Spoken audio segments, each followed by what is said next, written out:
Welcome to nifty orbit. আর আমাদের daily stock market insights নিয়ে আমি দীপেন্দ্র। আজ আপনাদের নিয়ে যাব আজকের জন্য যে লেটেস্ট মার্কেট অ্যাকশন গুলো হয়েছে তার সঙ্গে, আর ফোকাস থাকবে নিফটি 50 ইন্ডেক্সের উপরে। আজকে নিফটি 50 অনেকখানি পড়েছে, কিন্তু কেন পড়েছে, ফেড রিজার্ভের কি ইম্প্যাক্ট পড়লো ইন্ডিয়ান মার্কেটের উপর, এই সব দেখবো। তার সঙ্গে থাকবে ব্যাংক নিফটি কোন সেক্টর বেশি পড়লো, কোনটা স্টেবল হলো, সেই সব নিয়ে আজকে আমরা আলোচনা করব। আজকে বাজার বেশ খানিকটা নিচে পড়েছে, প্রায় 176 পয়েন্ট। ক্লোজিং দিয়েছে 25,877.85 পয়েন্টে। একটা ছোট্ট গ্যাপ ডাউন হয়েছে এবং আজকের মার্কেট ওপেন হয়েছে 25,911 থেকে। তবে নিফটি কিন্তু একটা ছোট্ট গ্যাপ ডাউন হয়েছে আর মার্কেট ওপেন হয়েছে 25,911 থেকে। তবে নিফটি কিন্তু কখনোই হুড়মুড় করে পড়ে যায়নি, যেটা ভীষণভাবে আসার কথা আমাদের ইনভেস্টার বা আমাদের যারা রিটেল ইনভেস্টার আছে তাদের ক্ষেত্রে খুবই এটা আশাব্যঞ্জক।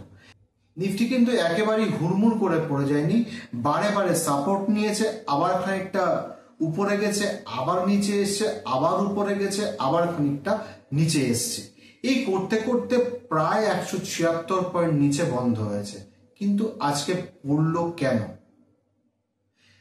কেন আজকে ইন্ডিয়ান মার্কেট নিচে গেল, যেখানে গতকাল রাতে ফেড রিজার্ভ 25 বেসিস পয়েন্ট কম করেছে, তা সত্ত্বেও মার্কেট পড়লো কেন, এটা আমাদের সব থেকে বেশি জানার দরকার। এখানে শুধুমাত্র নিফটি 50 যে গ্লোবাল মার্কেটের উপর ডিপেন্ড করা তাই না, বেশ কিছু ডোমেস্টিক ফ্যাক্টরও আমাদের এখানে আছে, সেই সব দেখব। ফেড রিজার্ভ চলতি মাসে সুদের হার 25 বেসিস পয়েন্ট কমিয়েছে, যা ভীষণভাবে প্রত্যাশিত ছিল এবং যার ফল আমরা গত বেশ কয়েকদিনে পেয়ে এসেছি এবং মার্কেট চলে গেছে 26,000 ক্রস করে।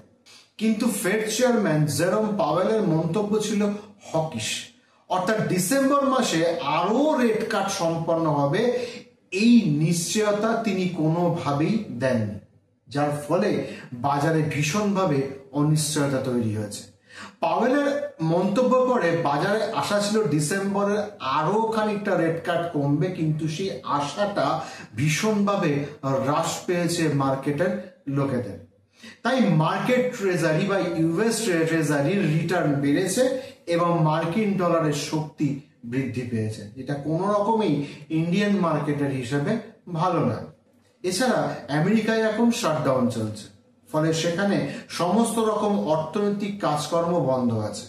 ফলে ফেড কখনোই গুরুত্বপূর্ণ অর্থনৈতিক তথ্য প্রকাশ সম্পূর্ণ করতে পারছে না। বেটার টু সে তাদের ডেটা পেতে ভীষণভাবে দেরি হচ্ছে, যা ফেডের সিদ্ধান্ত গ্রহণে প্রভাব ফেলেছে এবং অর্থনৈতিক পরিচালনার ক্ষেত্রে চ্যালেঞ্জ সৃষ্টি করেছে। এটা কখনোই শুধু ইন্ডিয়ান মার্কেট নয়, হোল ওয়ার্ল্ড মার্কেটে ভীষণভাবে কাম্য না। এর সঙ্গে যে শ্রমবাজারে ভীষণভাবে অনিশ্চয়তা এবং মজুরি ও কর্মসংস্থান পরিস্থিতি এখনো স্থিতিশীল নয়, যেটাই খুব স্বাভাবিক, কারণ হোল ইউএসএ জুড়ে ভীষণভাবে শাটডাউন চলছে। ফলে সেখানে অর্থনৈতিক সমস্ত কাজকর্ম বন্ধ হয়ে গেছে, কিছু আপৎকালীন ব্যবস্থা ছাড়া বাকি সমস্ত কাজ বন্ধ হয়ে গেছে, যা সুদের হার কমানোর ক্ষেত্রে একটি ঝুঁকি তৈরি করেছে। এদিকে ভারতীয় অর্থনীতিতে বিদেশি বিনিয়োগরা কিন্তু শেয়ার বিক্রি করছে, যা বাজারে চাপ সৃষ্টি করছে। আরবিআই যে পলিসি তার উপর ডিপেন্ডেন্সি কমছে, মুদ্রানীতি কমিটির সিদ্ধান্ত অপেক্ষা বিনিয়োগকারীদের মধ্যে সংশয় সৃষ্টি করেছে। ভারত মার্কিন বাণিজ্য চুক্তির কারণে শুল্ক ও ভিসা ইস্যুগুলি বাজারে ভীষণভাবে বাজারের মনোভাবকে প্রভাবিত করছে। এছাড়া আইটি সেক্টর, আর্থিক প্রতিষ্ঠান মানে সমস্ত ব্যাংকিং সেক্টর এবং এনবিএসসি গুলোতে, যার ফলে উইকনেস দেখা দিয়েছে, যা বাজারে নেতিবাচক মানে নেগেটিভ সেন্টিমেন্ট পৌঁছে দিচ্ছে। গ্লোবাল অর্থনৈতিক পরিস্থিতিতে বিশেষ করে ইউএস ও চীনের মধ্যে কিন্তু বাণিজ্য সংক্রান্ত উদ্বেগ এবং ইউএস ট্রেজারি ইল্ড বৃদ্ধি পেয়েছে, যার ফলে এবং যা বাজারকে আরো ডাউন করেছে। শুধুমাত্র নিফটি না, আমরা ব্যাংক নিফটি নিয়েও আমরা আলোচনা করব। ব্যাংক নিফটি নিয়ে সেম ভাবে নিফটির মতোই আচরণ করেছে।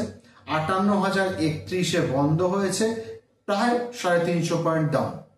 তবে অপশন মার্কেট নিয়ে আমার কিছু বলার আছে। অপশনে কিন্তু খুব ভালো আজকে যারা কাজ করেন তারা করতে পেরেছে।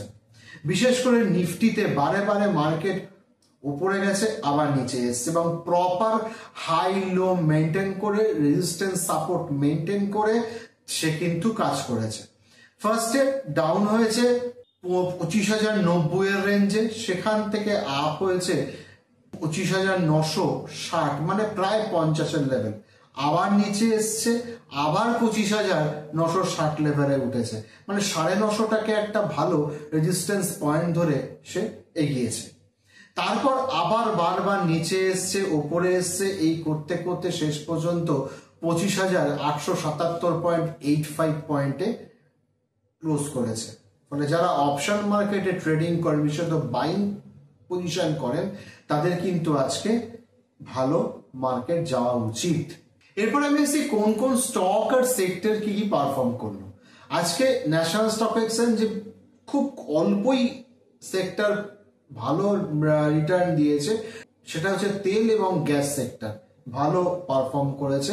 ফলে ওএনজিসি, আইওসি ইত্যাদি সেক্টরে ভালো ফল দেখা গেছে। ন্যাশনাল স্টক এক্সচেঞ্জে কিন্তু সব থেকে বেশি পতন হচ্ছে ফাইন্যান্সিয়াল সেক্টরে। এই সেক্টরের শেয়ারগুলি সর্বাধিক পতন হয়েছে, যা বাজারে অনিশ্চয়তা ও আর্থিক খাতে চাপ বৃদ্ধি করার প্রবণতা দেখাচ্ছে। এছাড়া এনার্জি ও রিয়েল এস্টেট সেক্টরও কিন্তু উল্লেখযোগ্যভাবে পতন হয়েছে। সেই সেক্টরগুলো কি কি, যেমন ফাইন্যান্সিয়াল সেক্টরে এনবিএসসি তবু একটু ভালো ফল দেখিয়েছে, যেমন ধরুন মুথুট ফাইন্যান্স বা এই ধরনের সেক্টর বা স্টক গুলো, কিন্তু ব্যাংকিং সেক্টর কিন্তু ভালো ঝাড় খেয়েছে। রিয়েল এস্টেট সেক্টরও কিন্তু ভালো রকম পতন দেখা গেছে। তবে একটা কথা বলতে পারি, নিফটি এবং ব্যাংক নিফটির ক্ষেত্রে 25,800 নিফটির ক্ষেত্রে ভীষণভাবে গুরুত্ব সহকারে দেখা হচ্ছে এই সাপোর্টটিকে।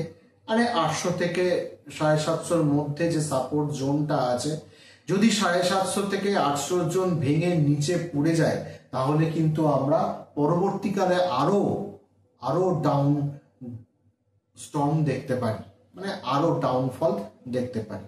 সেটা কিন্তু আমাদের মাথায় রেখে চলতে হবে এবং সেই অনুযায়ী আমাদের স্ট্র্যাটেজি বানাতে হবে। নিচে গেলে যদি মনে হয় ডেটা দেখে অ্যাভারেজ করা যায়, আপনারা অ্যাভারেজ করতে পারেন, না হলে স্টপ লস লাগাতে পারেন। যদি স্টপ লস হিট করে যায়, সেখান থেকে আপনারা স্টক কেটে বেরিয়ে যাবেন। পরবর্তীকালে নিচে আরো ভালো পজিশনে পেলে আরো ভালো জায়গায় কিনতে পারেন। আজকে এই পর্যন্ত থাক। সবাই ভালো থাকবেন, সুস্থ থাকবেন।